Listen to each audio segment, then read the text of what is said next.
Aries, tignan natin ano yung mensahe para sa'yo ngayong week na ito.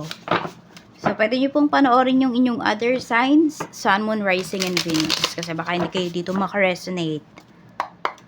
Tignan po natin. We have cock blocking. May nangungulit ba sa inyo rito? No? Aries, kinukulit kayo pero pinagsasawalang bahala nyo lang eh. Alam mo, inis na inis yung tao na yun kasi hindi mo siya pinapansin. Kahit anong papansin niya sa'yo. This could be an ex. Pwede, no? Pwedeng ex nyo yan. Or someone dito na nag-offer sa'yo pagdating sa networking, pagdating sa negosyo. Pero tinatanggihan mo kasi. No? Pero makulit yung tao na to. Hindi ko alam kung ano nakikita nito sa'yo. Aries, no? Kaya kinukulit-kulit ka niya. Tignan natin.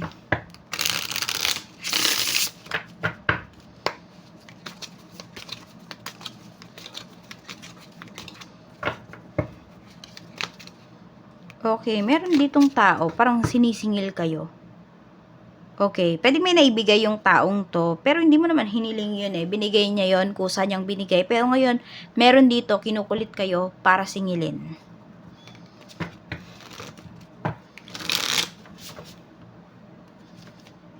Timing is much farther in the future. Ayan po. So, madami pang mangyayari sa'yo no, in the future. Malayo pa yung mararating ninyo. Ano pa? Matagal pa ang buhay ng karamihan sa inyo. Madami pa kayong magagawa.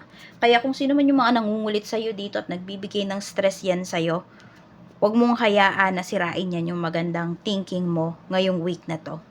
Okay? Gawa ka ng mga bagay na sabihin natin na mapapakinabangan mo pa even sa future. Let's see, ano pa yung mensahe para sa'yo. Okay, your energy. Spirit guide, kamusta po ang energy ni Aries? Kamusta po ang energy ni Aries?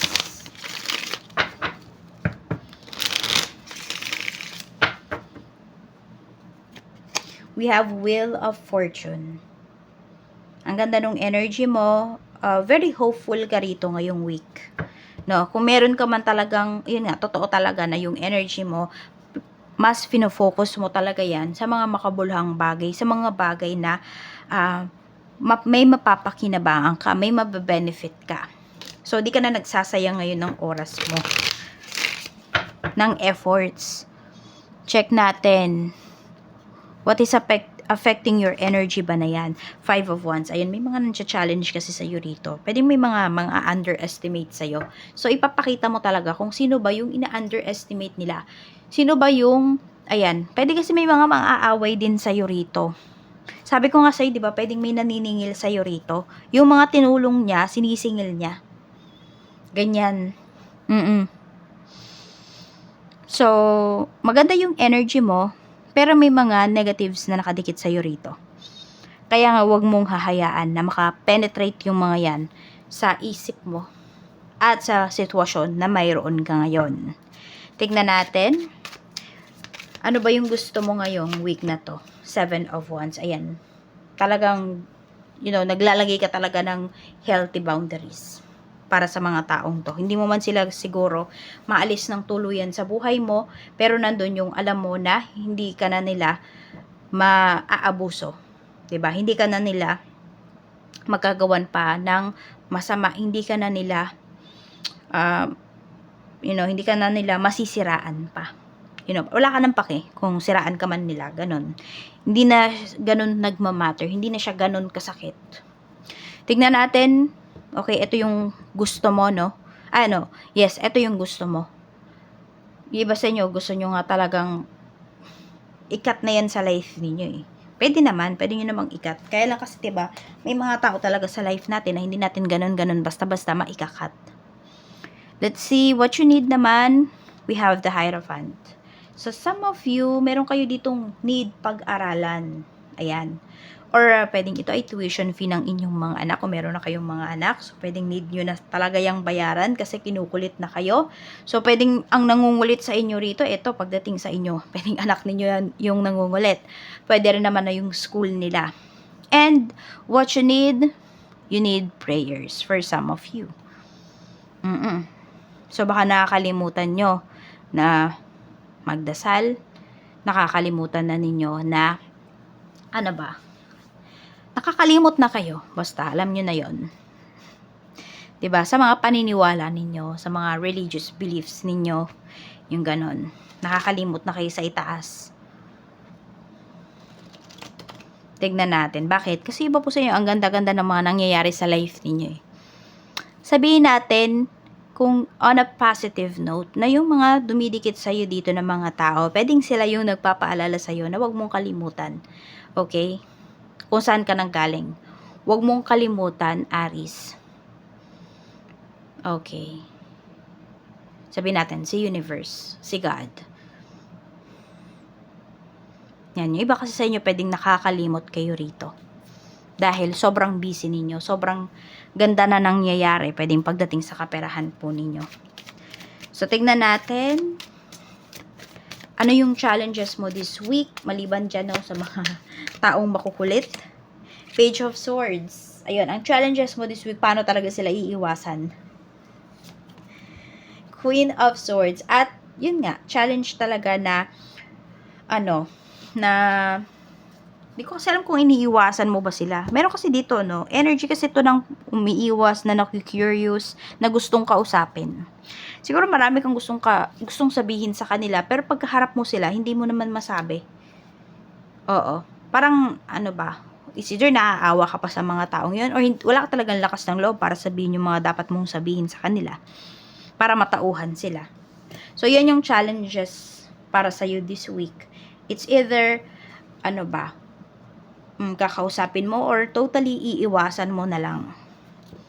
Tinitignan mo rin kasi or iniisip mo rin kasi ano ba yung magiging outcome. Meron ba magandang outcome yan or wala? Matatauhan ba sila dun sa mga sasabihin mo or hindi rin? So, tinitignan mo rin yun. Tignan natin. Okay, blessings na paparating. Blessings po na paparating for Aries, Spirit Guide. Laborer. Ayan, sabi dito, your hard work will pay off soon. Keep going. So, wag kayo talagang magpapapigil dito sa mga taong pinapabagal yung growth ninyo. Sabi ko nga, on a positive note, ito ay nagpapaalala lamang yung mga taong to na wag kang makalimot. Pero, on the negative side, yung mga taong to ay sila po ang nagpapabagal ng growth mo. Careers in construction, maintenance, painting, or any type of labor work. So, pwedeng kayo, dahil blessing to para sa inyo, maaring makakuha po kayo. Kung kayo ay nagpapagawa ng bahay, maaring makakuha kayo ng trabahador, 'di ba, na talagang may puso, may concern dun sa pinapagawa po ninyo. Meron naman dito, ayan po, pwedeng kung magbi-business kayo, ayan, about sa construction. Oo, yan po. About maintenance, paintings, pagpipinta ng bahay siguro yan, no? Or any type of labor work. Okay na okay po yun para sa inyo. Hard work is key. What lasts will never come easy. Totoo po yan. 'Di ba? Yung nakuha ninyo ng madalian, mabilis lang yang mawawala. Pero yung pinaghirapan po ninyo, 'di ba? Yung talagang nagpuyat kayo, ang hirap bitawan yan. Kaya nga yung mga nagbe-business, talagang yung from scratch sila nagsimula, hindi mo yan mauutangan. Pero sila nangungutang para palaguin yung business nila. Pero yan, hindi mo sila mauutangan. And hindi natin, katulad mo, Aris, kung may business ka, alam mo, nag-start ka from scratch. No? Hindi, wala silang na kung hindi mo man sila pautangin, ganyan, ganito, ganyan. No? So, ayan po, huwag kayong magmadali sa success ninyo. Take it one step at a time. And enjoy ninyo yung journey ninyo para may mga babalikan po kayo. You know, if you will look back, sobrang magiging proud ka sa sarili mo. Tignan natin spirit message para sa'yo. So, ayan, ako. Nasa sayo yan, ha, kung iiwasan mo ba yung mga nangungulit na yan sa'yo. Career transition. May pagbabago dito pagdating sa career mo. Siguro yan yung pinipigilan ng mga tao. Pwedeng sabihin natin, kung meron, sabihin natin, nag-aral ka. May course ka na tinulungan ka nung, sabihin natin, nung kamag-anak mo na yan. Tinulungan ka niya para makatapos dun sa course na yon. Nakaganti ka naman sa kanila. Sabihin natin, yun kasi yung pinili nila na course para sa'yo. Diyan talaga yung gusto mo. So, nagtrabaho ka dun sa course na yon, na line sa course na yon, natulungan mo sila, nakabawi ka na, pero this time, parang gusto mo naman yung gusto talaga ng puso mo, yung life purpose mo. 'Di ba? Yung soul mo na yung nagsasabi, ito yung piliin mo. Pagbigyan mo yung sarili mo, Aries, kapag ganyan. Oo. Sabi dito ni Archangel Chamuel, your life purpose is triggering a blessed career change. So, may pagbabago. Yung iba naman sa inyo, pwedeng hindi naman kayo lalayo dun sa course na yun. Kung hindi, mag-iiba lang kayo ng company. Or meron dito, yung course ninyo, linya yon sa business nung tumulong sa'yo. So, nakatulong ka na sa kanila. Pwedeng nagtrabaho ka sa kanila.